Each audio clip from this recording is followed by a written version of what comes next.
If px plus qy plus r is equal to 0, represent a family of straight lines such that 3p plus 2q plus 4r is equal to 0, then first, all lines are parallel. Second, all lines are inconsistent. Third option is all lines are concurrent at 3 by 4 comma 1 by 2, and fourth, all lines are concurrent at 3 comma 2.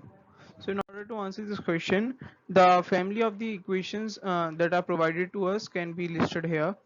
When we will simplify the second equation and divide the both RHS and LHS by 4, we will obtain this equation that is labeled as the equation number second. As we can see, the equation 1 and 2 are identical, therefore we will use the concurrency property to find the value of x and y. And as we can see, when x is equal to 3 by 4 and y is equal to 1 by 2, the equations will be concurrent. Therefore the answer is part 3, that all lines will be concurrent at the point 3 by 4 comma 1 by 2.